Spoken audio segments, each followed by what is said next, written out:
You have had a job for a number of years. Your pay was not high, but you managed to get along. You were a faithful worker. You never shrieked. Perhaps you saved up a few dollars against a rainy day. Perhaps you married and raised a family. You were decent, law-abiding. One nice morning, you are told your services are no longer needed. In plain words, you are fired. You are thrown out. There is a depression, they say. The employer has no more work for you. He cuts operations or he shuts his plant altogether. While you remain without a livelihood, he goes to his country estate or abroad to have a good time. He does not care to think what will happen to you. You plainly do not exist for the company any longer. It has no obligations towards its unemployed. And yet, come to think of it, you are not a stranger to this factory or mill or shop. You and the like of you have built it. You and the like of you have created all the machinery, all the raw material, and all the fuel which is necessary to run an industry.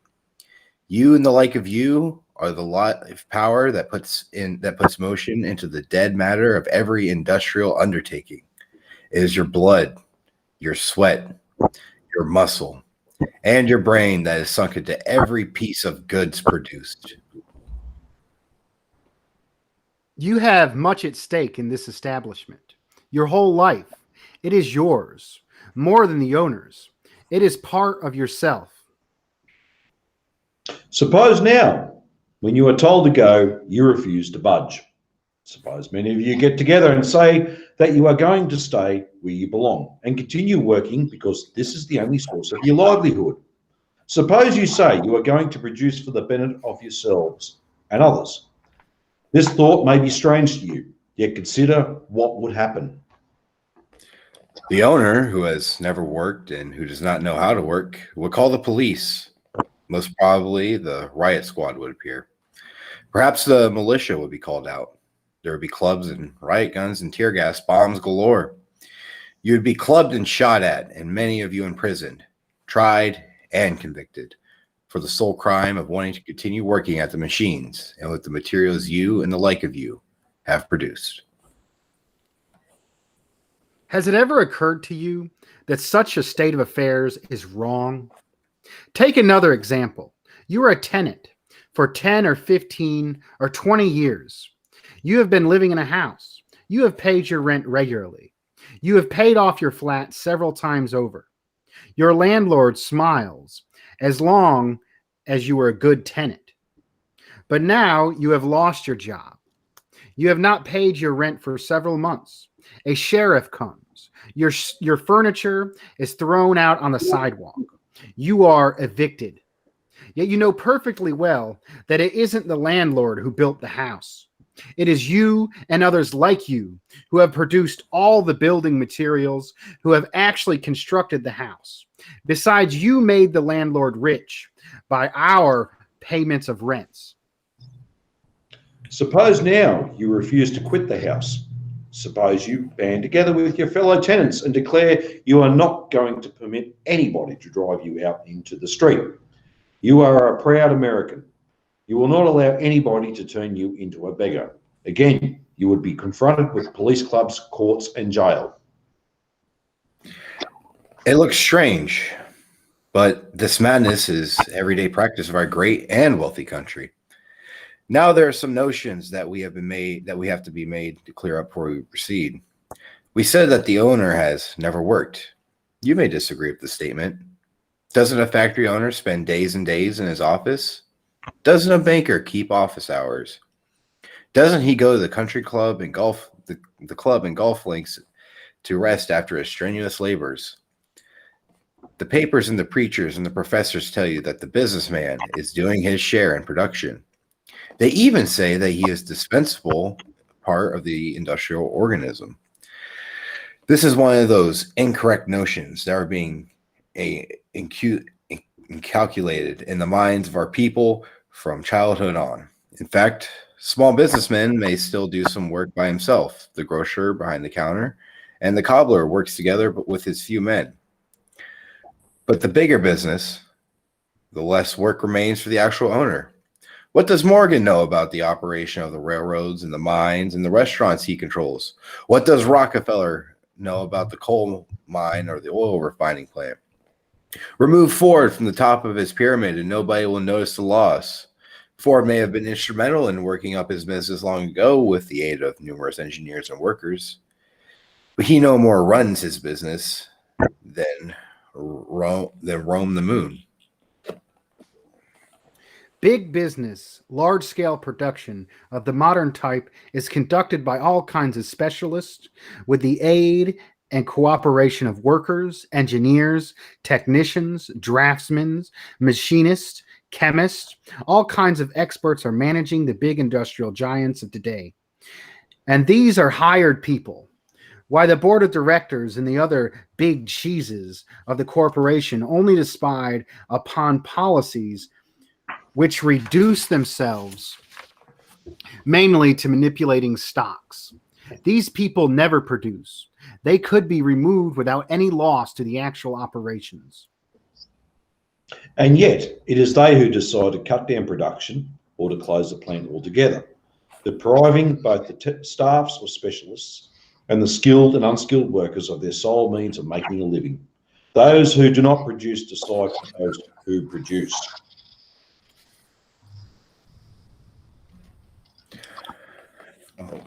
As the bankers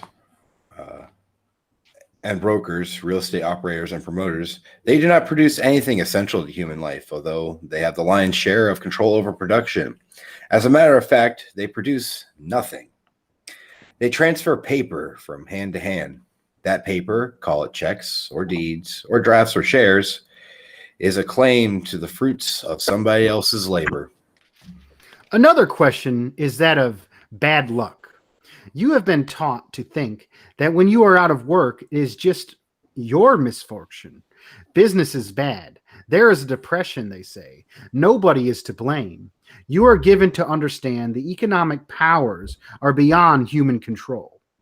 You are told that depression is something like an earthquake, a thunderstorm, like an avalanche. Yet human ingenuity has learned how to control some of the most formidable forces of nature. The human mind has harnessed electricity, which produces the lightning. Human knowledge is accomplishing things which look miraculous. The tropics and the poles, the air and the bowels of the earth are all coming under control of man. Why should he not be able to control the production and distributions of good that are vital for his life? Isn't the Soviet Union a living example that this can be achieved? Why would there be a situation like the one we render in the USA at present, where millions of able-bodied workers, capable and willing to work, are being consumed by idleness and hunger? While excellent machines and mountains of raw material are lying around unused. Is it so difficult, after all, for human genius to organize a constant flow of goods which would satisfy everybody's needs, with nobody compelled to go without food, clothing, and shelter? Humanity has learned to master the forces of nature. The progress of science is tremendous. New and ever newer inventions are made to aid human labor. At the Century of Progress exhibition at Chicago, they showed cotton-picking machines, each of which does the work of 16 to 48 men. There are excavators and ditch diggers that do the work of 20 or 30 men.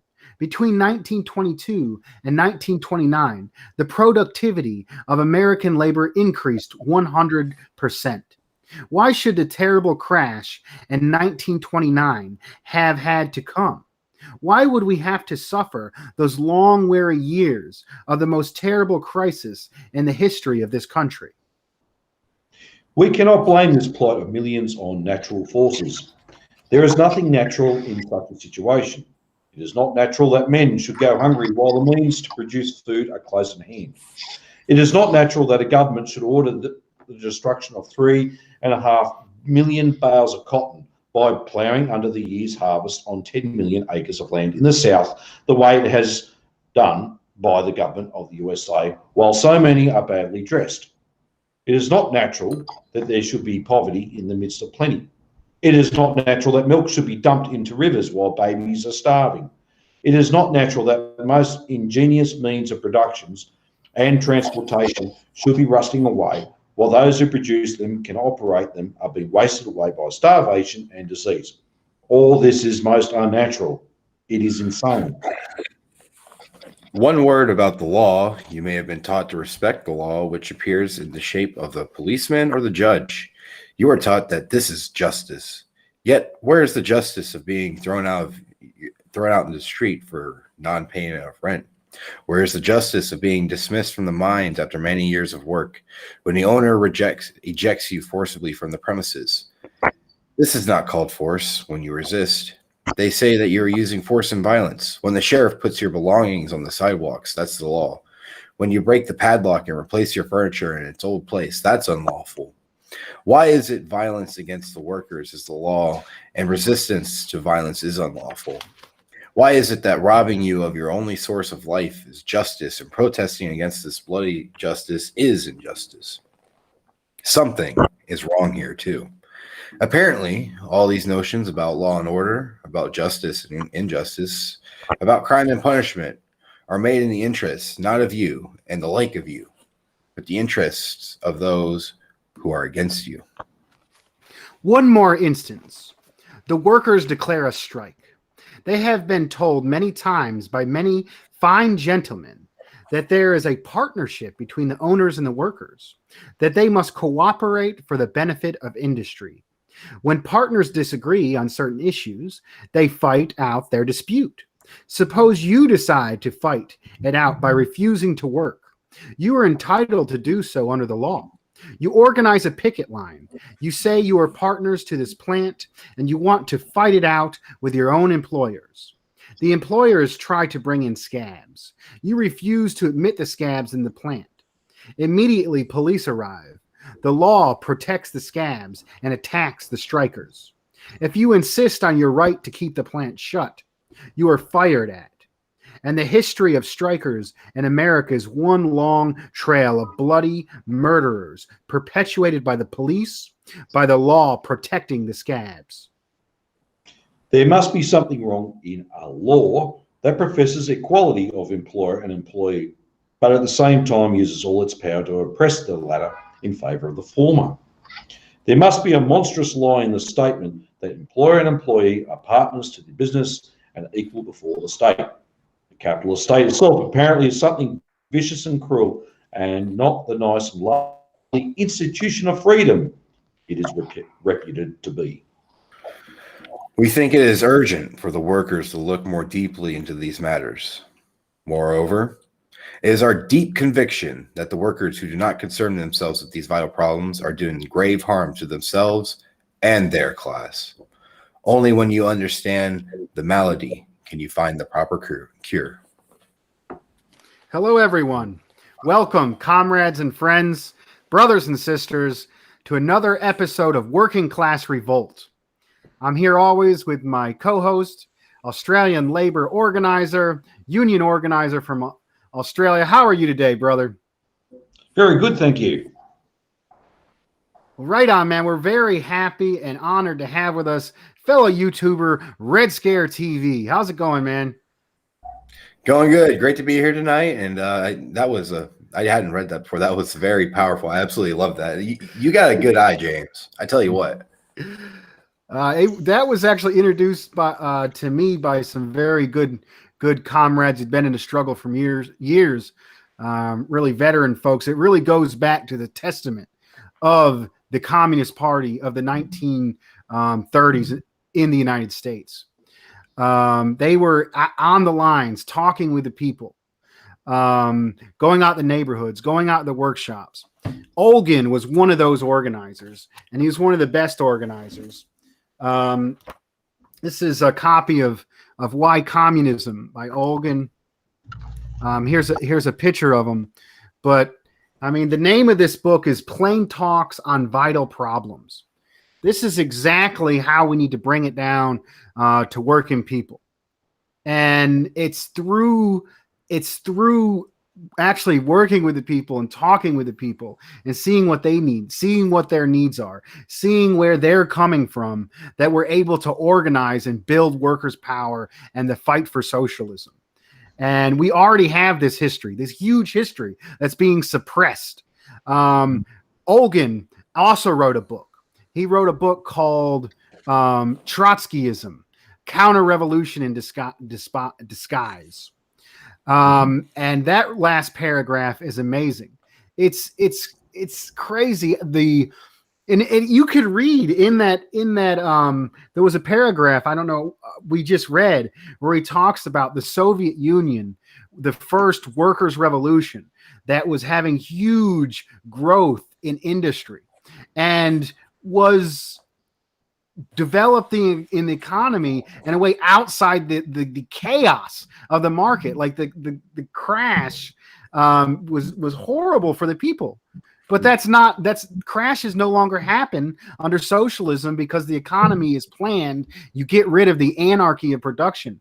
So there was a live testament going on in the Soviet Union under the leadership of Stalin that working people could look up to and you can relate to. I guess we'll just go around before we hit the study guide. If you guys have any other response to the material we just read before we go into questions. Sure. I've always loved that reading from, correct me if I'm wrong, Mose Olgin. I think that's pronounced, or Mose Olgin. I think that's, no, I quite like it. It's actually, what's great about it, it's just so simply put. It's just simply read and it's easily understood by anyone. It didn't have to go into a whole technical jargon and just be lost with endless words. I think it's straight to the point. And I think that's like, you're quite correct, Dust. I mean, the fact is, at the end of the day, we've got to keep it down to basics there and keep it straightforward for working class people. So I think it's something that's really inspirational stuff. If I might say too, I've noticed I'm trying to start, a union at my workplace. Right now we're working anywhere from 10 to 15 hours a day. There was a couple months when we went without a day off because we're so far behind. I figured, you just got to talk plain to these people. And I feel that's what's wrong with, the Marxist movement at the moment is that, we're trying to talk to the, big academic phrases when really, we just have to talk to them simple. Hey, we're working 15 hours a day. Have you seen your kid recently? What are their grades like? Hey, so-and-so in the back, my coworker. Hey, has your health insurance kicked in yet? They told you to kick in 2 months ago. Your back's screwed up. How are you holding up, So, you got to talk very plain, very simply to people. Don't talk over their heads and don't try to, be the next V.I. Lenin, You just be you and, talk average. Right on, man. So I actually read it out of, this was recently published by the Center for Political Innovation, which is a think tank that's promoting Marxist understanding in the United States and hopefully around the world with Brother David Fox there in Australia. And part of the reason why we're going over that, I've read this before on my channel. It's a great Olgin, but it's actually included in this study guide, which has works from Einstein. It has, I think there's a bit from Franklin Delano Roosevelt in here. It's just a variety of texts that you can form study groups with your coworkers, with your neighbors, with your contacts, and in the back of each section, there's a few questions. So if you have the book, the chapter starts on 113 and the questions are on 119. And we're just going to go through and go through these questions that were put here to assist in understanding this material. So the first question is, what was the cause of the 1930s Great Depression? And in the reading, it doesn't really go into exactly what happened, but it does say that it was human. The crash was a human error, not even a human error. It was by design. If basically, he was talking about how wonderful technology is. We have this technology that can do miracles, replace workers. I mean, it's even more true today. We have these little supercomputers in our pockets now that are made of metals and earth and put together, and we can communicate with everyone in the world and have a vast amount of information now. So, I mean, it's even more. And they can't control the economy. So basically, in the book, it says the crash was caused by humans. And we could easily not have had this crash because the Soviet Union, with their planned economy, has escaped these crashes. Capitalism causes these crashes. I've lived through two of these crashes, 2008 and then just recently with COVID. And I saw people lose their jobs. I saw people lose their homes. I've seen families get divorced and separated. Just the untold misery that doesn't have to happen simply because people are profiting from this obsolete system that no longer needs to be. And, I think I could comment on that. My friend in Arizona, he is very close with the homeless population in Phoenix, Arizona. He was taking care of, about a month ago, he's taking care of about 20 individual homeless people. Fast forward to now, and there's only 4. Most of them passed away due to COVID because though they don't have access to the care like you and I have because we have a job. And it's interesting here in Australia as well. I mean, people look at like Australia bypassed the 2008 depression / recession. To some, there is some element of truth to that as well. We had a big mining resource boom at the time that kept Australia going. It was then known as the V8 economy. But the fact is, at the end of the day, there was still a segment of the working class losing out. And even now, over this thing with COVID-19, which has been mentioned, the amount of people who have lost their jobs through the pandemic last year. Just up and until recently, they're losing both their JobKeeper and JobSeeker allowances as well. There's actually rallies tomorrow, led to believe, I think, throughout the week in relation to actually extending that further.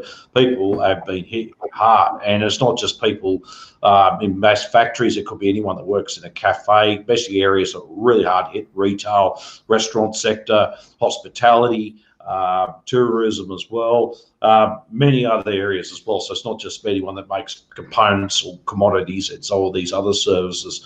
And what we're seeing, and the amount of people are foreclosing as well. It's starting to increase here in Australia. Right. I just want to, you guys can too. If you guys see anything in the comments that's interesting, we can pull up. I just wanted to pull up this comment from Parasocialite. The problem with Richard Wolff's abstractions, I think it's interesting. Actually, Richard Wolff actually brings it down to a lot of people.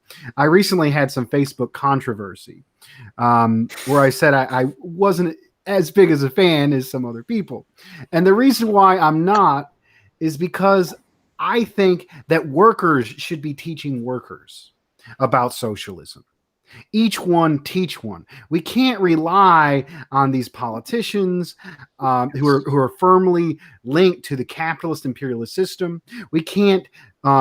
We should not be waiting for and relying on Harvard professors to understand our world and to tell us about our world. We need to do it. We need to talk to our neighbors. We need to be forming study groups.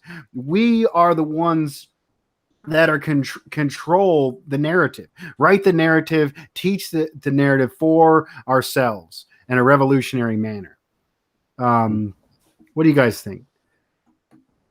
Well, no, and I absolutely agree because, for the longest time for the left, there's been this very notion that communists are all just, a bunch of rich college kids who once they, get daddy's money, they're going to go off and, start their own company and no longer be a communist, and to a certain extent, that is very true. I mean, it's mostly just picked up by petty bourgeois intellectuals right now. And it's us as actual working class members of the proletariat to actually go out into our workplaces and start talking about labor and labor movements and what that means for all of us and why the world is today, why it is today, and keep the conversation going, because we need to do something. Things aren't getting any better, and I've seen it in my little area of Ohio, just how bad things are getting, how the instability is affecting people.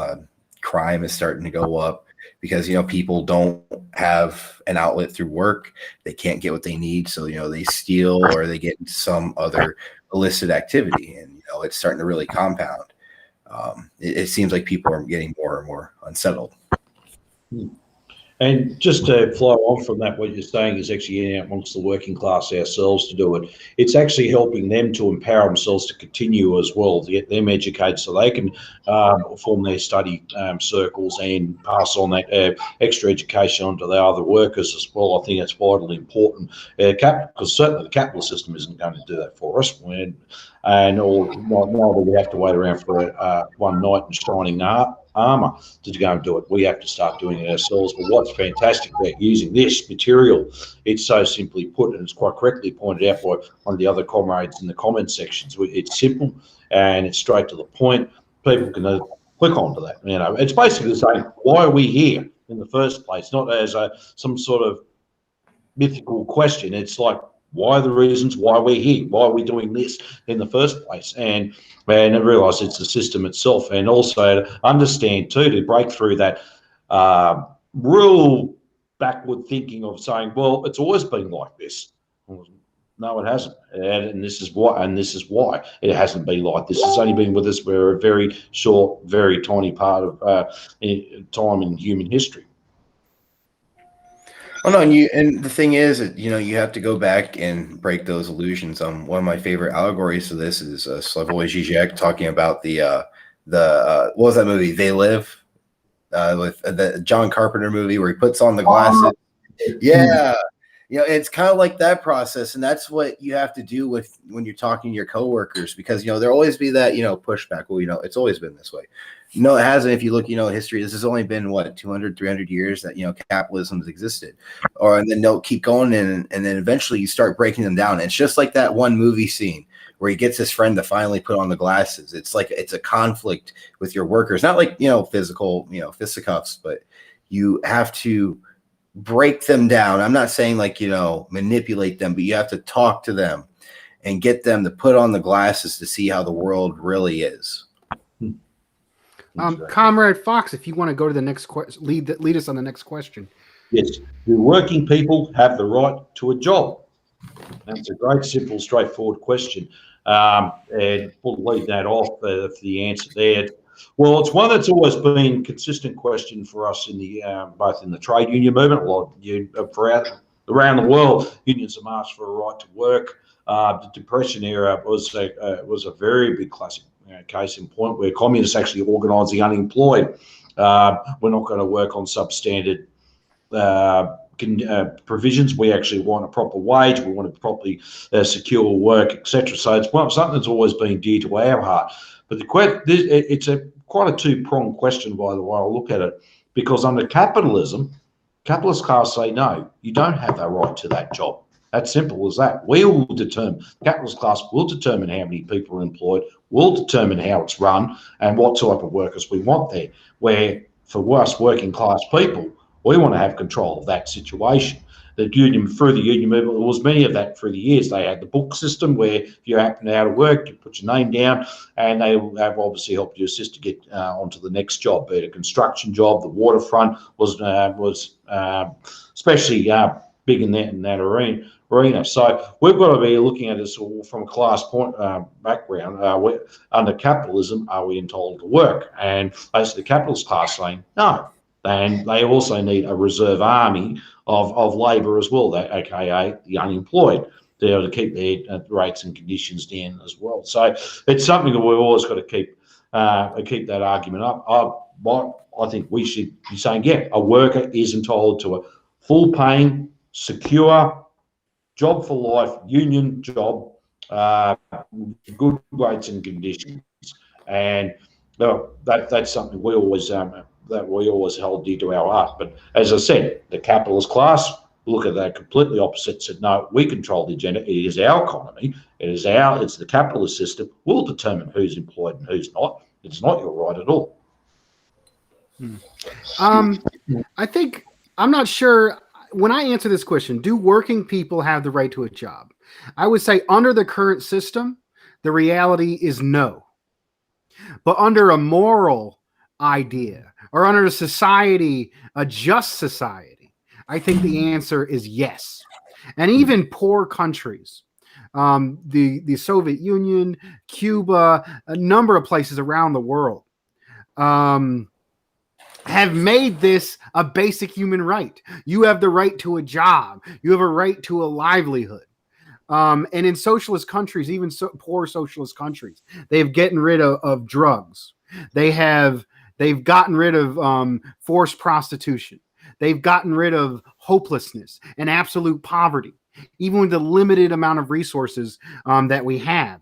So when workers come to us and say, hasn't it always been this way? No. And there's tons of examples. RedScare? No, and I completely agree. We do have to have a right to a job. A job is almost an expression of what we do and how we live. It kind of reminds me of an ad I heard when I was in Pittsburgh about the Steelworkers Union. We don't go to the office. We build the office. And but it's also the fact that, I need a place to live, I need food, and I need shelter, and all that requires labor, all that requires a job.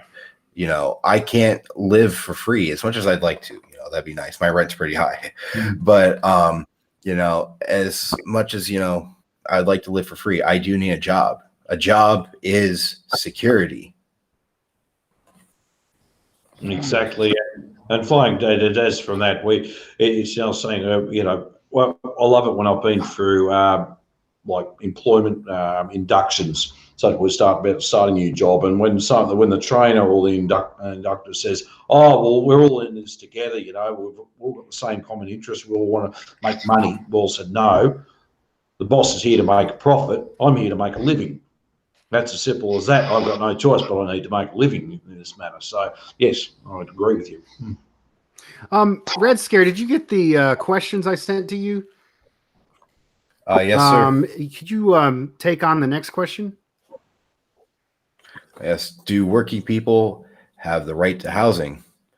Yeah, I mean, shelter is, like I said, stability. One of the things that comes down into socialism is stability. It's all about creating stability. And the thing is you can't have stability if you're being chased by a grizzly bear out in the woods. Okay, you need to have your apartment, your house, or whatever you have. Housing should be a free, inalienable right for every human being. Comrade Fox. Yes, and I would say that we do have a right to housing.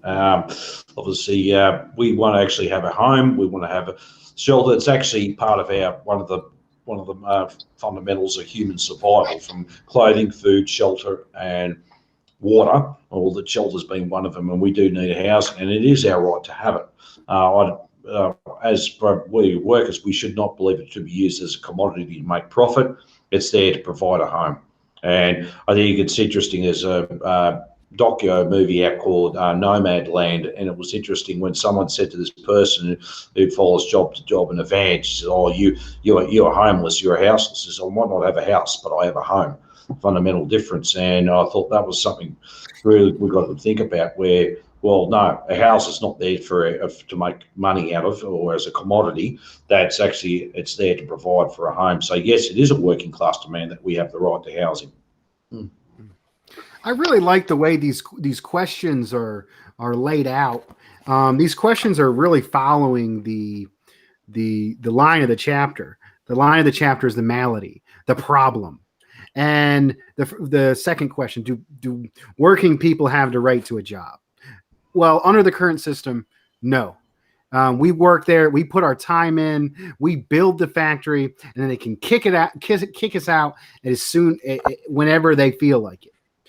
Do working people have the right to the housing? Well, under the current system, we don't. You could be paying rent for years. If they want to destroy that house, if they want to sell it, if they want to improve it, if the dictates of the market change where they can make some money doing something else, they can kick you out.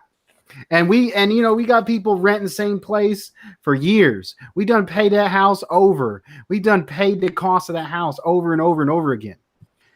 And we have no right to it. They can kick us out at any time. And now you got, and there's so much more to that. We got segregated cities, racism, the national question, where people are forced to be in low-income areas with worse jobs, and we got the credit rating system. Like it's like everything that was back then is just more systematized now. Now we got credit ratings where if you grew up in poverty and you needed a loan, and then you messed your credit up, now you can't try to buy a house. Now you got to pay a higher interest rate on that house.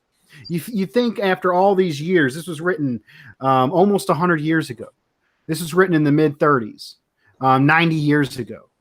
And instead of solving these problems of making housing, and instead of being able to build houses for the people and give people the right to a housing, we got all these systems to tell us why we cannot have a house.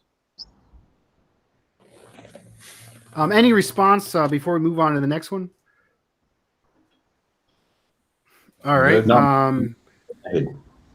Looks like it's my turn again.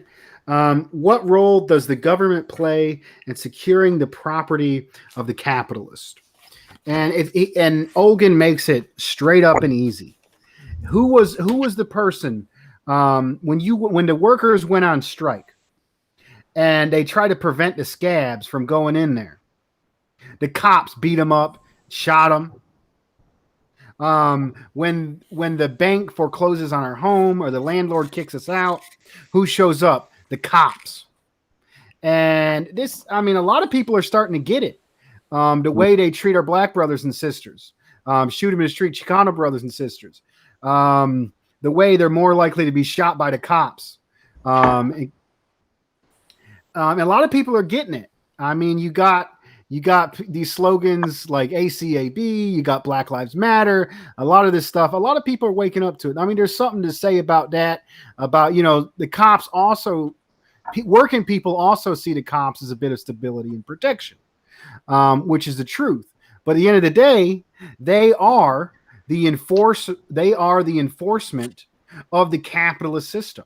The system that robs our wages, the system that kicks us out on the street if we can't pay our rent, that is the role of the cops. That is the role of the state. Comrades? Well, I think there's nothing more disgusting than, a police officer telling a homeless veteran, hey, you can't sleep on this bench, or, kicking you out of your own house because through some misfortune or employment redundancies, you no longer can afford your place to live. And, you have, that knock on the door, the magistrate, whoever comes, says, you can't be here anymore. So, it's terrible. I feel bad because I've kind of sort of partook in that. I was a maintenance technician for a mobile home park. And that was one of the things I hated was, the bailiff, I think it was the bailiff coming out and knocking on the door. And then you throw their shit out, and sorry, I cuss. Sorry about that. It's all right. It's a lot. Keep going. But it's,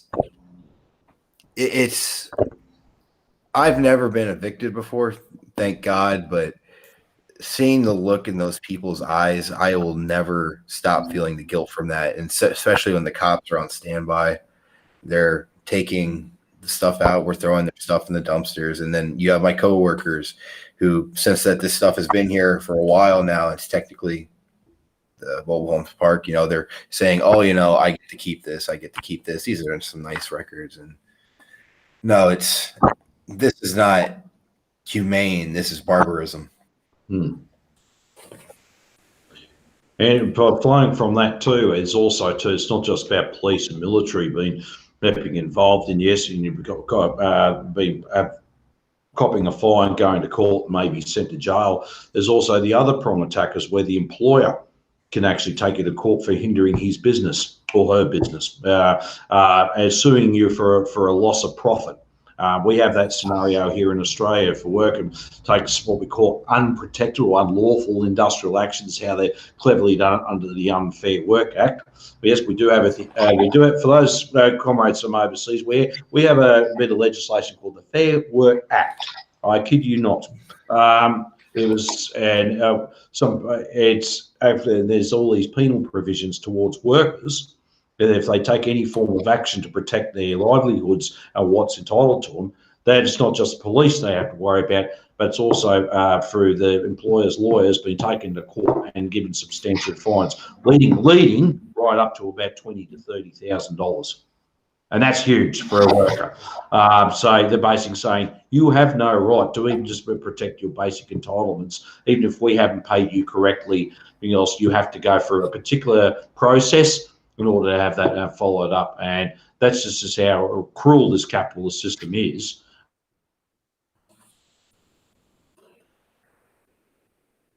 He freezes sometimes. He'll come back. The employer still right to go and take you to court for loss of profit. Loss of business. I hear you, brother. I want to stick on this subject for a minute. I think I brought up an interesting thing. If you go to if you go to some workers, some people, like especially like those who are on the brunt end of police brutality, they can get down and they'll be like, abolish the police or this and that. But if you talk to a lot of people, if you say abolish the police, they're like, are you crazy? You want to get robbed? Do you know this neighborhood? What is going on? I mean, there's a whole dichotomy there. Like, should we have these slogans like abolish the police and this and that, when for the benefit of the capitalist system, the cops maintain a certain amount of stability. But at the same time, if you live in a poor neighborhood that's full of crime and you call the cops, it takes them 20, 30 minutes, an hour to show up. And then after they show up, then they try to accuse you of being a crime. And it's worse for undocumented folks. If you're undocumented and they got 287G in your community, and the cops can actually work as migration. So people are scared to call the cops. A lot of time they show up, they blame it on you. They don't show up. But then if somebody throws a brick at a building, or if someone's, if they got somebody who's not looking the right color in the wrong side of town, then the cops definitely show up immediately. And these are complicated and interesting issues. You guys got anything to add to this? I think the way that we can answer that is I do think we do need to keep these slogans, because the thing is, the amount of alienated workers is going to keep growing through every crisis. So when we have slogans like ACAB or F12, which I've seen in my personal experience in places like Worcester, Ohio, which is ranked one of the worst places to live in Ohio. In fact, my friend who's staying with me just came from Worcester, and you hear all the horror stories, but especially how the cops treat people. But, she is one of the alienated proletariat, if not lumpen proletariat. And the thing is I'm noticing more and more that these alienated people are growing more and more, and they're starting to catch on to, 1312, ACAB and all of that, because they're getting forced down more and more under, and the police are taking advantage of that. Yeah. They have, the police, especially in Worcester, they have way too much they have way too much power. In fact, it's kind of a common secret that the county, in my area of the Northeast Ohio, I'm not going to say the county sheriff, but the Ku Klux Klan meets on the gun range, one of the county sheriff's departments, 1 a.m. on Saturdays. I wish I could say that's a lie, but you go to the town where it's happening in the swamp, and they'll be straight up with you. Yeah, this is happening. It's just a couple of questions. I mean, well, no, just a couple of points. I mean, the Ku Klux Klan should be actually meeting on the receiving end of the gun range. So anyone firing the gun, they'll be receiving the goods. That's fine. Yeah, and the other one is actually Space Communist asking. I was just curious, what is F-12? Yeah, Comrade RedScare, if you want to enlighten us. I mean, well, you did say I could swear, but yeah, there's a common saying. There's a saying that goes around here, man. Fuck 12, man. Like, for example, okay, so I could see, I moved to the city and I have a nice view of the city. I can see everything that goes on. Even for like a simple, like, traffic stop, 3 cops will show up. Mm-hmm. And then the expression is for everybody staying over here, fuck 12. So what does that mean? Fuck 12. Fuck the police. Okay. It's code for the police. Okay, you got it. Yeah, I think it's American centric. I was actually up in Philly right after the so-called riots were going on, and there was spray painted on this wall next to the construction company I delivered to, F-12. Reader writing on the wall. I think there is a bit of a rural-urban divide on this issue.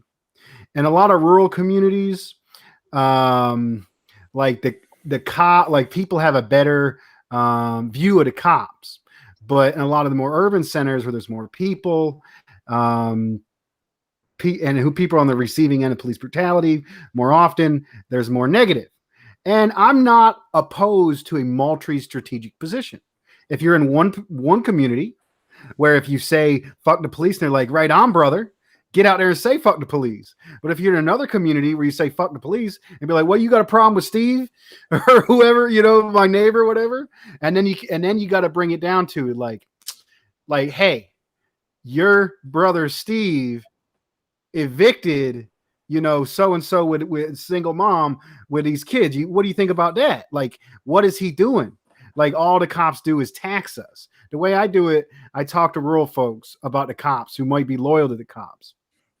I say, what do they actually do? They tax us. They criminalize us. And I think the Malady right here, it laid it out on how to say it. Go ahead. I think that. Go ahead. Well, I find it interesting that you say, in rural communities it's different, because I've noticed in rural communities in Ohio, there's a growing anti-police sentiment. For example, my friend did not get a proper procedure. She did have some paraphernalia on her, but it's whatever. It's just weak. And they didn't even search her or give her a warrant or anything. They just took a box that they thought probably had marijuana in it. And it was just like, yeah, you're getting arrested, you're getting charged.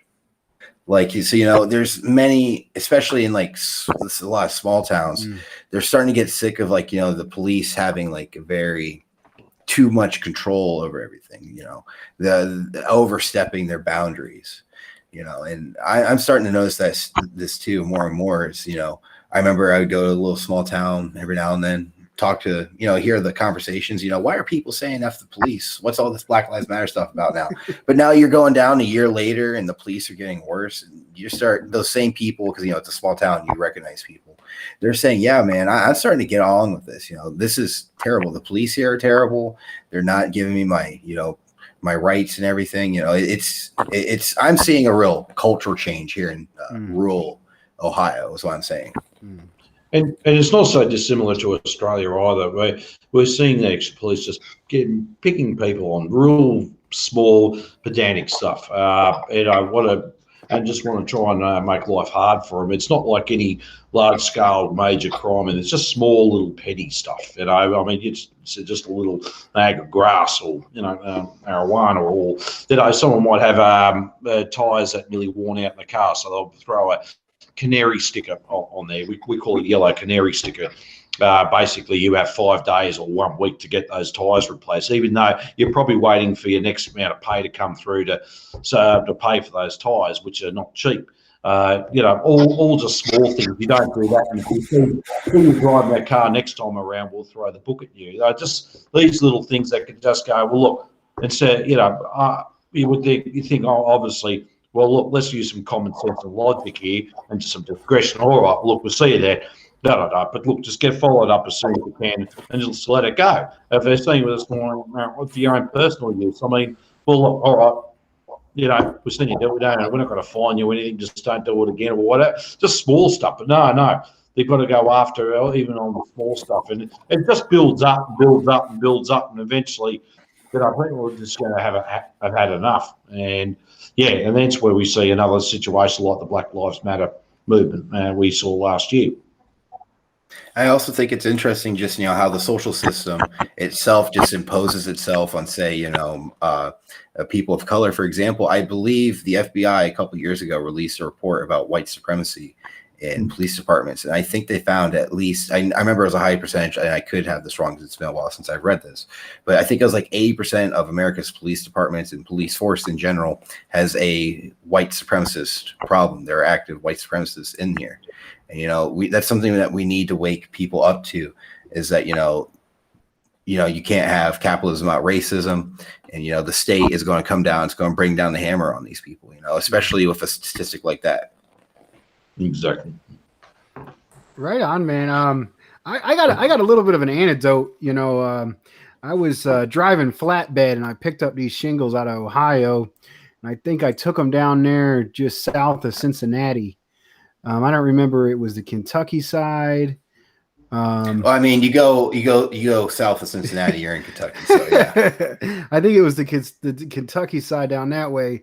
And I was in this little tiny town I was delivering, and I start walking. I was going to the bar on my 10. He's going to go find me a bar to go hang out at. And I'm walking down the road, and this car pulls up, and I think there's these two guys and this one girl. And they're like, where are you going? I was like, I'm going into town to find a bar. And they're like, hey, are you gonna walk back after you go to the bar? I'm like, yeah. He's like, man, the cops are horrible in this town. They'll mess with you. So basically, I went to go hang out with them. But that was another story. But those were rural folks. Those were white folks. And I think there's also a class dynamic.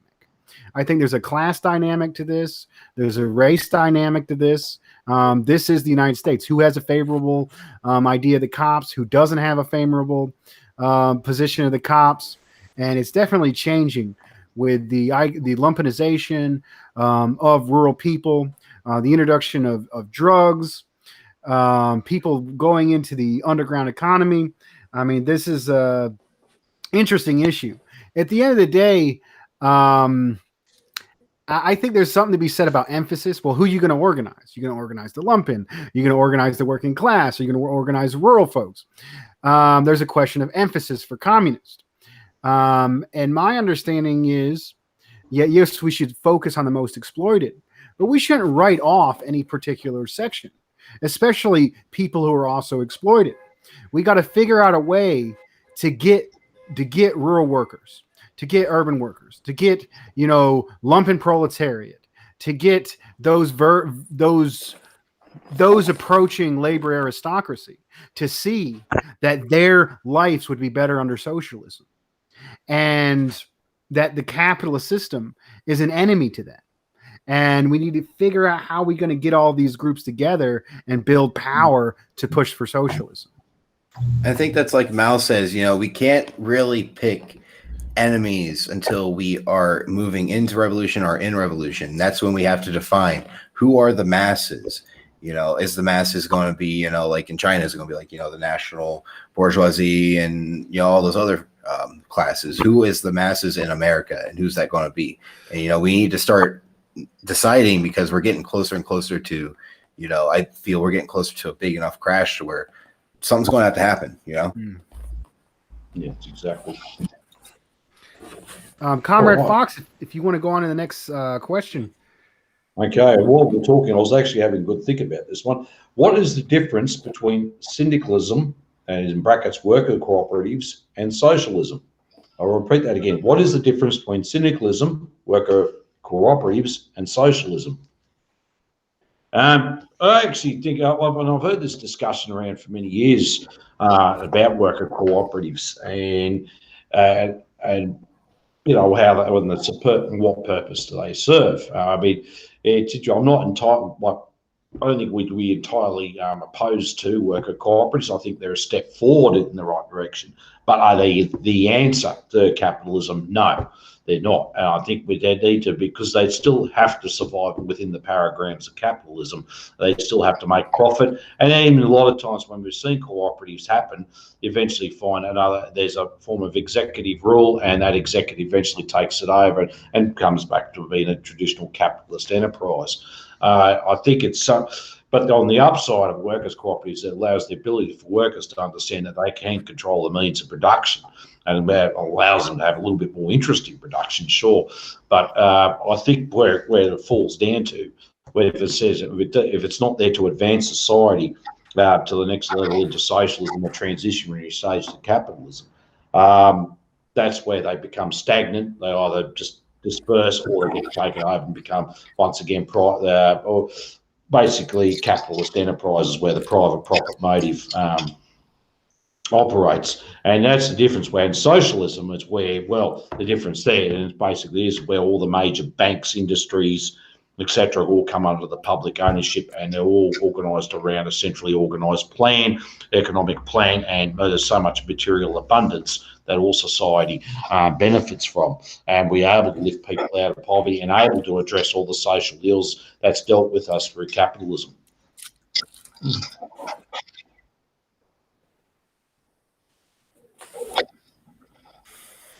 Oh, no, dear.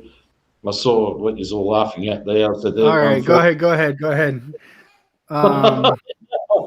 I think I'll respond to that. I mean, what is the difference between syndicalism, co-ops, and socialism? And I think the reason why the editor decided to ask that question in this book is because of what I got into earlier. Co-ops do not end the anarchy of capitalism. So if we had all these cooperatives, and all those cooperatives were getting dividends off the stock market, and the stock market, crashes every few years, we're still going to have that crash. What we need for socialism is a planned economy. We have to take the major banking institutions, production institutions, and form them around human needs instead of the market, because the market will continue to crash. We need a planned economy to avoid crashes. I completely agree with that. Well, yeah, when we can have, labor unions or co-ops or whatever, something like the IWW, yeah, we do have control. But the thing is that we don't have full control. The economic system will still favor the bourgeoisie over the workers. And just like how labor was punished during like the Reagan era and the Thatcher era in the UK, labor can be punished again, and the unions can be taken away. And it's simple. Socialism is not a cooperative, and it basically is. It comes down to the question of class power. Who's the ruling? Who's in the position of power at the time? And look, as I said, workers' cooperative is a great way to understand how production works, and they're a step forward, most likely. But I think it's going to be a question of who actually owns society. Whose society is it, the capitalists or the workers? And that's and it's only under socialism that actually we're able to address a lot of the social ills we're talking about now. Sorry, I sound like a scratch record. All right. Is there anything you guys would like to add to this study session before we move on? I just had an interesting comment from a guy called Longworn. He asked me a question about the Gough Whitlam. For those of you wondering who Gough Whitlam was, he was the Australian Prime Minister from 1972 to 1975. He led the first social democratic government for more than 23 years of conservative rule. He was certainly progressive. He actually pulled Australia out of Vietnam. He actually wanted to drive Australia into an independent direction, away from any type of foreign US, or for example, US foreign policy or British foreign policy. He was more aligned to our Australian national bourgeoisie. I would say, he wasn't a revisionist, because he certainly did read Marx and Engels and Bernstein, etc. He certainly did, but he was a social democrat. and led the Australian Labor Party for that period of time. Would I support a candidate like him now? Well, understand we're in different material conditions. If we do have a candidate like that now, we'd probably be very similar to what the UK experienced with Jeremy Corbyn, or with what the US experienced with Bernie Sanders. I don't think he's going to get very far. Back in the early 70s, there was different material conditions. Certainly, we would be having that discussion. Would we have some support with it? But we'd also do it with some apprehension too, because if he does say we had someone like him now becoming Prime Minister, will he actually able to achieve certain objectives that he could have done in the early 70s? But keep that in mind, but probably not. RedScare? I know nothing of this man, so. No, I mean, you were going to say something before. Oh, sorry, I lost my train of thought. It's getting late here, so it's 11:03. Okay, maybe I could just do a closing statement on the study section. Plain talks on vital problems. I recommend if you can get the study guide, and that chapter's in there, but it's also free available online. The entire talk, Why Communism, and that's a great introduction about, and it's still really relevant to today. Bring it down to the bread and butter issues. Talk to people in your community, of the people, for the people, from the masses to the masses. Start a study group. This is a great session.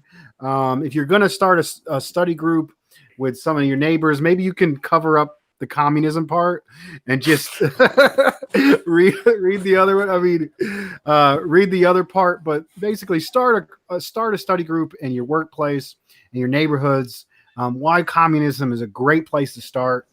This book, City Builders, has other material you guys can talk on.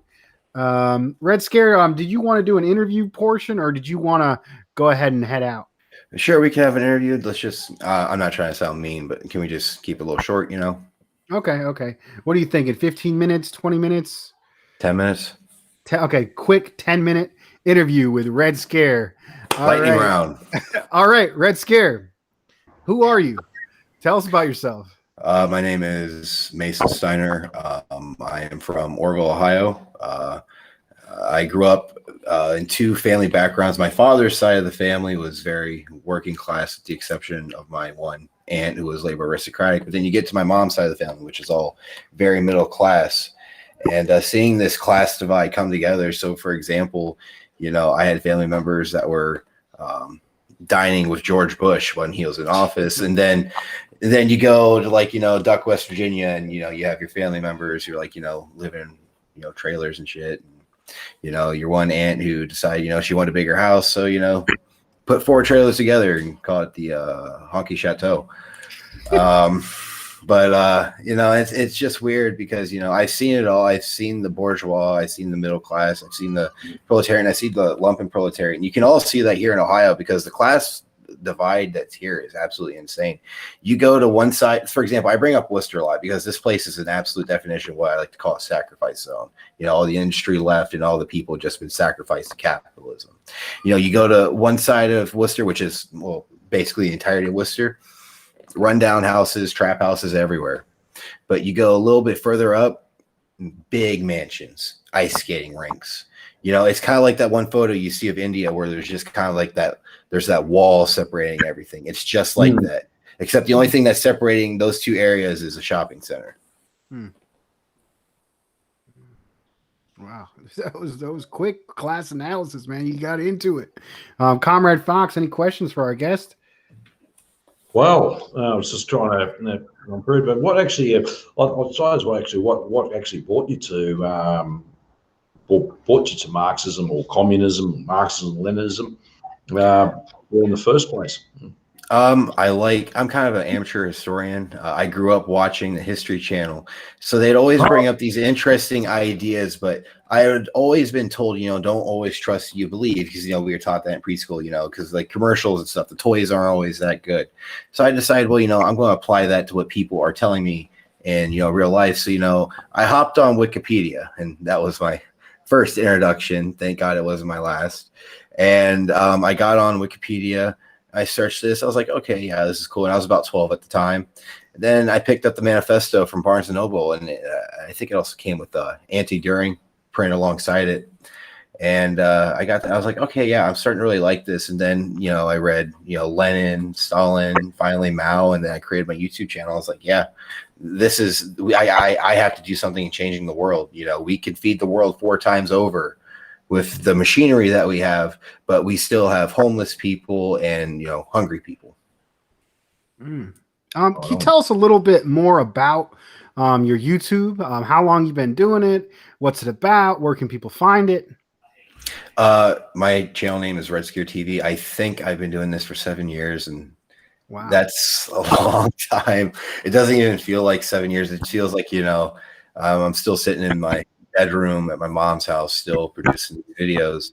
And which that's kind of funny because, you get told, oh, this is a phase. They told me that when I was 14. They told me that when I was 15, told me that when I was 16, 17, 18. They're like, oh shit, this isn't a phase. So, Wait, what age did you start doing the videos? I think I was 14. Holy crap, that's awesome, man. So 7 years, wow. So you're still a pretty young comrade. That's awesome, man. And you have quite a bit of subscribers as well, and there's a lot of great content on there. Well, unfortunately, it would be bigger. I'm not trying to, sound like Donald Trump. Would be better. Would be better if I had a year and a half long hiatus. But yeah, and it's been a lot of blood work and toil. I saved up to get a better phone, which I can also use as a camera. It shoots in 4K, and I'm so happy about that. I just got to do a little bit more shaving because there's hairs that I didn't even see in the mirror. They're kind of like right here, so I got to fix that. But yeah, it's but I talk about I usually like to stick to theory, but I'm starting to try to bring it down more, especially how I've noticed I've been talking to my coworkers, how that's been working. I'm trying to bring it down more into the average working class person. Another communist YouTuber by the name of B Level, who runs the channel called Ewoks Unhinged. She's a huge Star Wars nerd, by the way. I guess there's like a whole communist fandom, sub fandom in the Star Wars community. But he made a video and he's like, "Are we talking too much about China and too much about theory and not the actual working class?" To which I kind of answered, but to a certain extent, he's right. We're not talking about the actual working class. We're too much caught up in these petty bourgeois intellectual battles and trying to topple each other.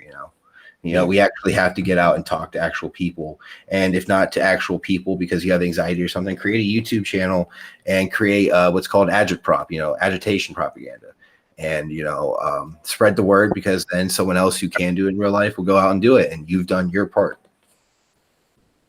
Right on. And do you find actually age demographics are pretty much like a lot of younger people now, say from older generations? On my YouTube channel, or people who I just recently looked at my analytics, which I don't know if I can trust because a lot of kids like to lie about their age on the internet. Don't click this 18 plus. Never stop me. I never stopped that either when it first came out. But anyways, it looks like my demographics are changing for age. It's mostly 20 to 26 year olds, if that's true, and it's not just a bunch of 10-year-olds with a modified birth date. But I'm also seeing a lot of 50 to 60-year-olds, which is interesting. So I think the older generation starting to look back and say, hey, things are going downhill. This isn't what I grew up with. And I'm also noticing a lot more women subscribers. Granted, my population is 90%. My viewer base is 90% male, but it's starting to grow. I'm starting to grow more of a more female audience. It was 6%. I checked. Actually, no. Last time before I last checked, and now it's like 10%. So it's very interesting to see just the demographics, how it's changing. But also seeing older people talk about socialism, which is like when I was 14. I never thought I'd see that. I thought, don't worry about the older generation, let them die off, and we got to do our work. They had their time in the sun. But it's interesting to see older folk, talk about this. Well, it was people in their 70s that trained me in socialism. which is, you know, some of the dudes going back to like, you know, the 40s and 50s. They were influenced from that. But Actually, in man, fact, go ahead. do you know the song by David Rovick's "The Last Lincoln Veteran"? Yeah, that's a good one. That's about my cousin Carl Geiser, who fought What? in the Civil War. I kid you not. He's from Orville, Ohio, too. Look him up, Carl Geiser. Okay. I think it's Geiser. Carl Geiser. Fuck yeah, man. Yeah, I had David Rovex on my program before, and he I love his recently, music. he recently performed for CPI during one of their webinars. Yeah, it's great. If you type in 1 hour of communist music, a lot of his music is what comes up, which is interesting because he's an anarchist. But as a whole, but he really he writes a lot of historical music praising the communist, because it's hard, if you know history, it's hard not to praise communists. But anyways, I know you got to head out. Is there anything you wanna say to the audience before you go? Dare to struggle and dare to win. All power to the people, man. Right on, man. Well, if you want to head out, you can go ahead. Right. I guess we'll continue with the news. All right, man. Have a good night. It's been nice talking to you, folks. Thank you, comrade. All the best. All right. Well, that was good. That was Comrade Red Scare. Everybody should get on there and subscribe. Anybody that's not subscribed to RedScare TV, go and subscribe. Inspiring young comrade, living out there in Ohio. He said he worked in the machine shop. I recently did an interview with him on his channel. If people want to check that out, what do you think, man? What do you think of our young comrade here, David Fox?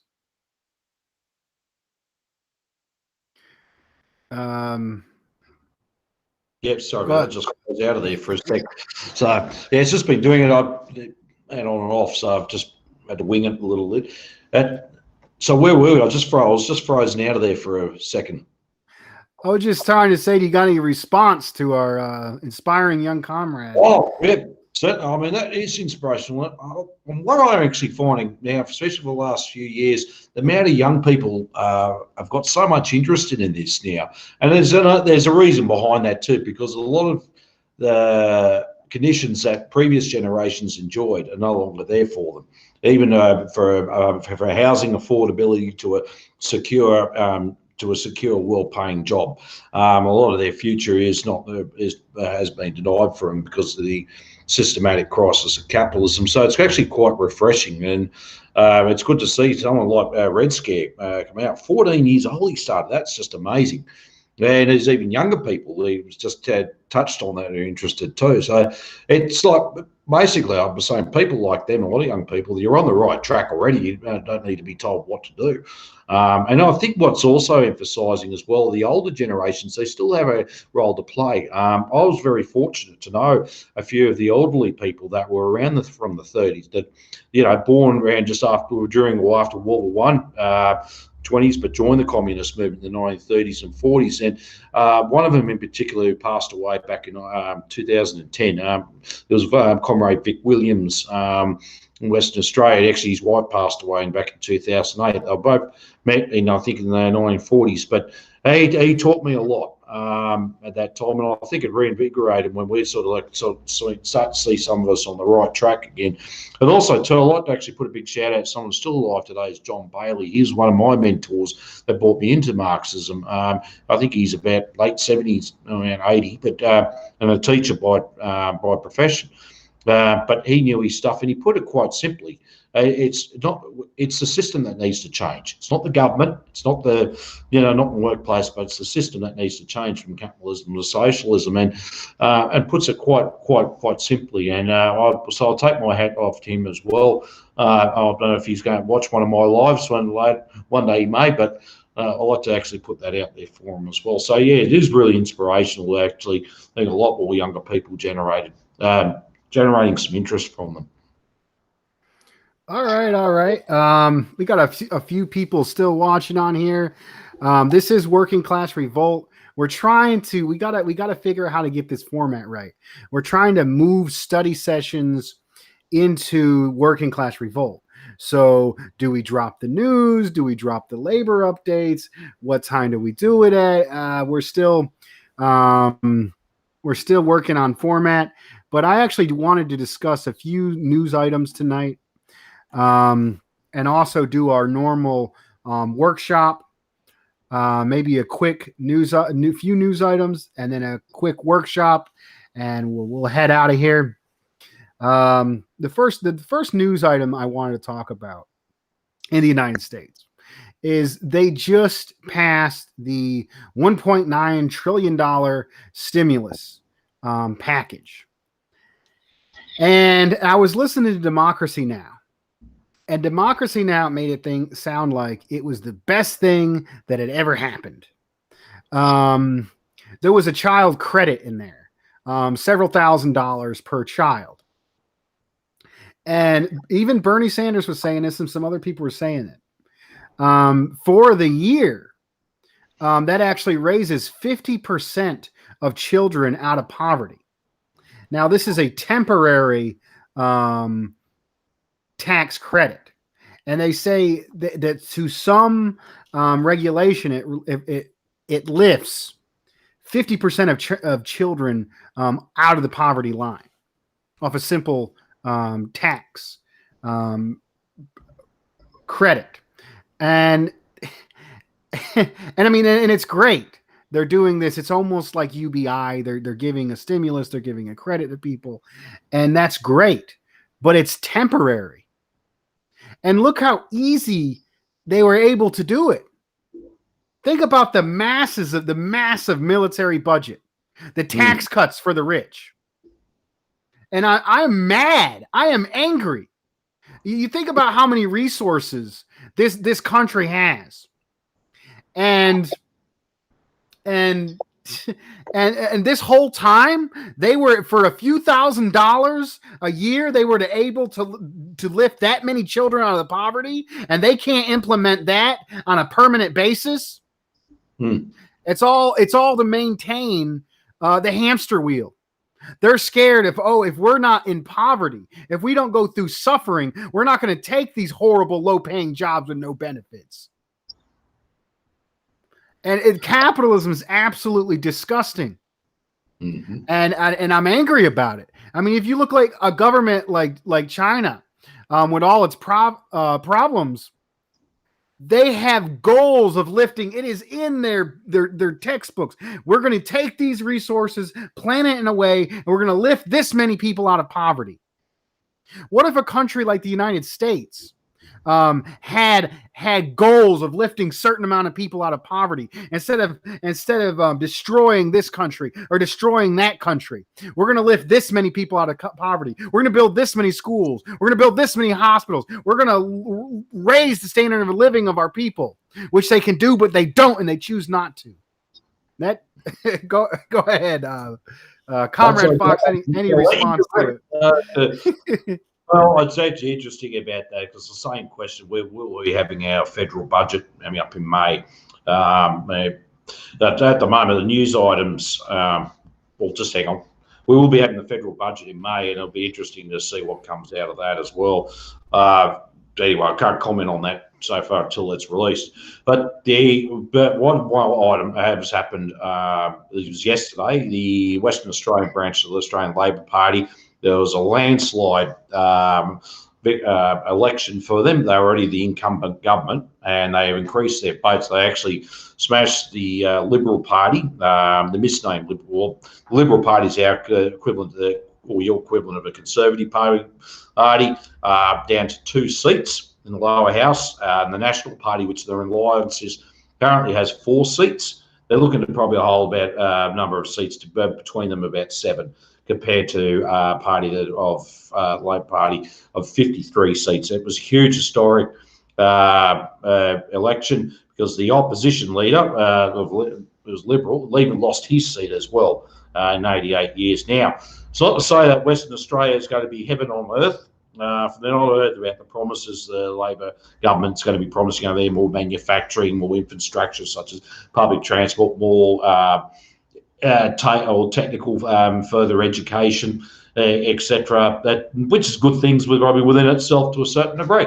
But the reality is, in the end of the day, it's still going to be under capitalism. So we'll just wait and see what happens now. You've got a really completely, absolute near one-party government under a capitalist system. We'll see what actually eventuates out of there, because there's going to be a lot of pressure by the big multinationals, such as the mining industry, which is the dominant industry here in Western Australia, along with the oil and gas, and also international finance to put pressure on the McGowan government. To make sure there's policies, he puts in policies more so in their favour than they are for the common good for the people. So, but it was quite interesting. It's sort of it is a slap in the face to the federal government here. As we all know, we got a federal government as the one of the most idiotic governments we've ever had on a world scale. I mean, so basically, I think they're going to be in for actually at the moment in crisis management. I think they're all led to believe they're going to be on the phone for the next week or so in crisis management, how much they got decimated. But look, let's not be, as I said, let's not ping our hopes up that it's going to be heaven on earth either. The Labor Party is a capitalist party. It's there mainly to maintain and uphold the system of capitalism, and maybe a few concessions to the common working people. So that's pretty much one of the big agenda item there I wanted to talk about today. I think what you brought up fits in nicely with the news item that I brought up. In the fact that, I mean, we get like Trump was a horrible person. I'm guessing your conservative party was absolutely disgusting as well on many fronts. Yeah. But a lot of this back and forth two-party system, isn't there two dominant parties in Australia as well? Maybe I don't think they're as stringent as on the two-party system as we are here, but it's still this idea of taking a horrible person and then putting another horrible person and having them go back and forth. And it seems to just keep getting worse and worse and worse. And then you got these news, you got NBC, you got Fox, they play up their party. Just like Democracy Now! Saying all that good stuff about that stimulus. It's like they're trying to tell people everything's okay now. The Democrats are in power. I saw this meme. It goes, it was like, this stimulus is nothing. Where did our minimum wage go? And then one of the Democrats, now they're happy. They're like, the Democrat was like, if it would have been under Trump, things would have been worse, And we're getting $1,400 stimulus checks. And then the communists, the socialists responded, shit, we got $1,800 under Trump. I mean, and there really is no issue. It seems like if you listen to these media sources, like these liberal media sources, they'll twist it in a way that they're the lesser of two evils. They're slightly better. They're better in a lot of ways. But in reality, I mean, the Conservative Party will implement some good things and then do horrible things, and the other one will do the same. I mean, the two-party system is a race to the bottom. And now that Biden's in power and he's not doing anything, we're not getting any minimum wage, we're not getting any health care. They're like, oh, and if you try to criticize it's like, do you want Trump back? I'm sure that's probably what the Labor Party is going to do in your country. What do you think?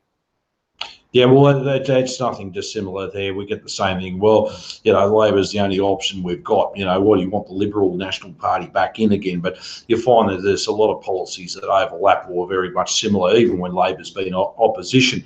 Many years, the Howard era was certainly exposed for what it was. But, I mean, even before then when Labor was in power. But the fact is, it's just been more of the same. So for example, you have a Conservative Prime Minister. Whoever he was, he will announce this policy, all that, whatever else, and you get the same, very similar response from the opposition. It's like, the question is, can the true opposition stand up, please? And as soon as the opposition does, can you sit down? We're asking for the opposition. not the. And I've sometimes made the remark, and a few others, like Her Majesty's opposition in Parliament, and it's just like, yeah, they're all part of that system. They're there to maintain up all capital. Actually, interesting for those of you who are from overseas, but even here in Australia, Comrade Lenin actually made. He'll be right back.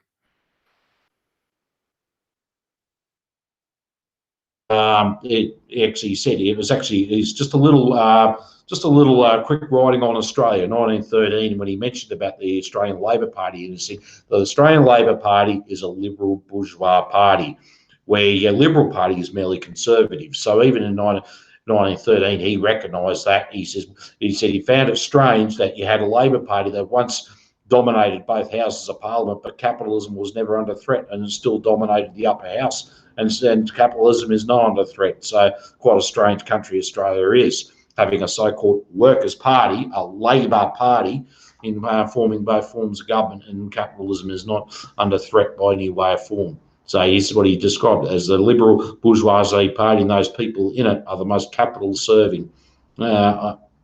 So this gives you going to show, but I reference that. Just actually, when you're on Marxist.org, you look up Lenin. Just see if you can click on it. It's 1913. He wrote that. The year he wrote that. Wow. It's called On Australia. Wow, prophetic. I think Devs had a good statement. I don't remember what it was, but basically, they're both enemies of the people, and we need socialism, and we, the working people, have to build power and study and reach out to our fellow workers, make real connections. I mean, it's easy to say the people, get the masses, make a contact list. Yeah. Make a contact list of everyone you think that could be influenced by or one to the side of socialism. And make another contact list where these people might come out to these events. I might be able to get these people out to these events on a mass scale. Ideological contact list, organizing contact list, real connections. Exactly. All right. So I guess we'll go ahead and go in. We're going to have to end it a little bit early. We started at 10. We're going on to an hour and a half. It's 11:30 here. I'm going to have to get some rest. We started a little bit late. If people want to go back and watch, David Fox was just on Ewoks with Comrade Freaky. That's awesome. What's the correct term? Aboriginal? Comrade Freaky is one of the original peoples of Australia. First people. Some people say that was probably the colonial name. My bad. That's all right. It's messed up, the way we're trained. It's good to learn these things. But anyways, if people want to go check that out, that'd be great. Comrade Freaky, First Nations people, and then David Fox was on Ewoks. I saw a little bit of that. How did that go, man? That was great, actually, and I quite enjoyed that. Ewoks Unhinged next time. We'd like to do another video with him because there's so much ground to cover. I think there's a lot of, actually, I hope there's a lot of interest for people overseas to understand about our history here, both modern and ancient history. And I think Comrade Freaky touched on it well before white colonial rule here in Australia, the time before, and actually now and then after, and we complement each other. And I think he's, I think for what he's doing amongst his people, he's certainly got a hard road ahead of him to get that organised. Certainly that as well. But he understands too that we need to be united together, black and white, unite to fight. Right on, brother. Well, do you have any? Do you have a? We'll go into the workshop, and I guess we'll end it. Do you have an unprincipled position to bring up that I can refute? I certainly do have an unprincipled condition. This way, quaking in their boots, shooting themselves out of the chair, and want to smash the screens of their computers. During the time of Stalin, there was massive starvation, such as Holodomor. Then why is it then you still completely support and uphold Stalin? There was massive famines before Stalin. Yeah. There was massive famines in China before Mao. Famines were routine under the undeveloped Tsarist Russia and feudal China. And these parts of the world were so backwards. Stalin coming to power, rapidly industrialized, collectivizing agriculture, bringing in modern machinery like tractors, which were given to the farming collectives, probably saved millions and millions of people. The population of the Soviet Union went up under Stalin. How these you got? There's actually a Dr. Seuss meme where you got Hitler saying quadrillion, kabillion, keeps making bigger and bigger numbers of all the people that Stalin killed or all the Russians he killed, more than another. But that's just how these liberals are. They make up these crazy damn numbers because they're scared of the Soviet Union. They're scared what the Soviet Union accomplished. In this country, some of the first from the first civil rights leaders were communists. Some of the first people that integrated unions, the first integrated unions in the South, were led by communists. It was communists who were inspired by the Soviet Union, pushed Franklin Delano Roosevelt and the government to save capitalists, and gave us what little rights we have today: the weekend, 40-hour week, unemployment insurance. It was communist organizing unemployed councils that got us those rights. And ever since they smashed the communist movement in the McCarthy era, and then once they smashed the communist, they were able to get rid of the unions, and our wages have been going down ever since. We need communists. And the hope that Stalin gave to the international proletariat and to the third world, to the oppressed nations, is unmeasurable. What he achieved for working people and for oppressed nations in the world over. Thank you, comrade. Wow, you got anything to add to that, brother?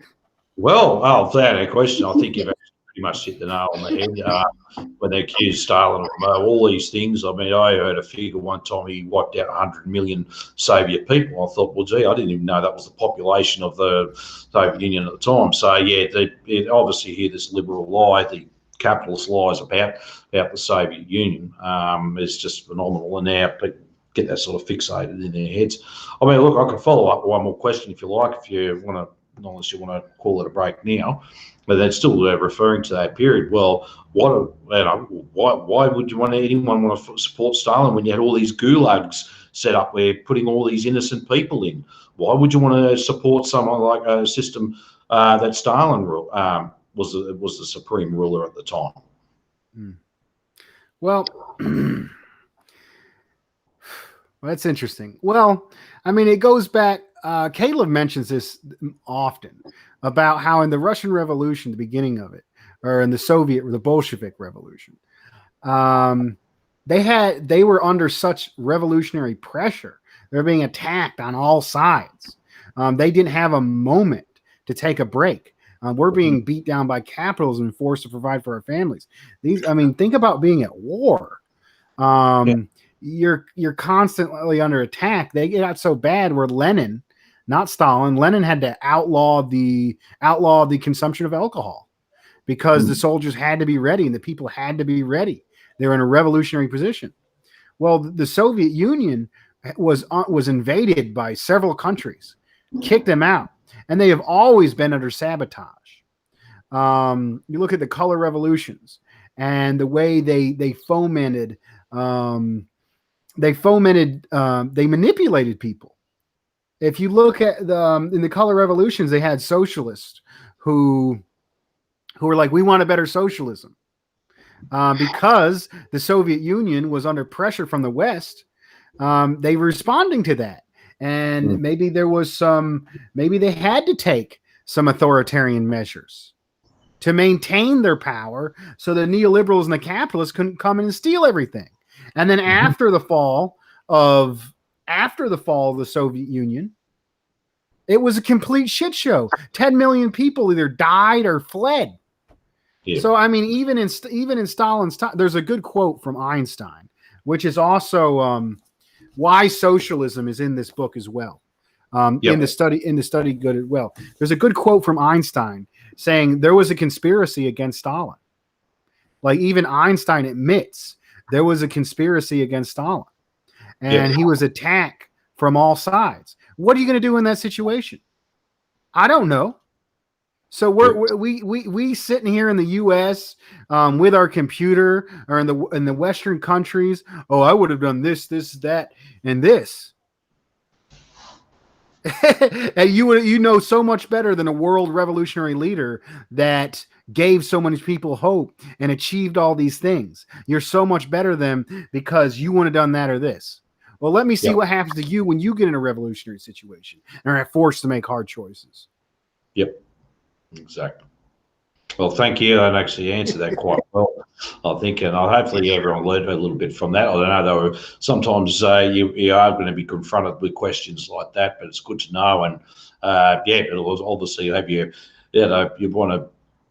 I definitely want to fly out of the chair for that one. But I mean, the fact is, it's good to have those questions addressed, and we're going to just need to keep that practice up and addressing it. So that's the end of my questions. Right on, man. Well, shit, I won't even. Maybe I'll do a little quick summary. We got a few more people watching. We're probably going to be doing more of this. I'll announce what sections. Maybe why Socialism by Einstein. That might be a good one. Next, we'll look into it. We'll be doing more studies. I would like to do a revert back and forth. We have one that's politics, labor updates, maybe an interview, and then one that's a study section. We go back and forth on that. All right, so I think that's going to do it. You got anything to add before we end it? No, that's about it. Look, and thank you for everyone for tuning in today. That's been a great show. And we're back to our usual time next week. So it'll be 12 p.m. Australian Eastern Daylight Time on the Sunday, which will be 8 o'clock Standard Time, US Eastern Standard Time, on a Saturday. All right, man. Well, I guess you want to lead us on a chat this week? On a chant this week? Everyone's go ahead, man. All right. Well, I usually say it off. To repeat what I say, you repeat it, and then we all say all power to the people. So dare to struggle, dare to struggle, dare to win, dare to win. All power to the people. All power to the people. Good night. Good afternoon. Have a good one, all. All the best, everyone. Thank you.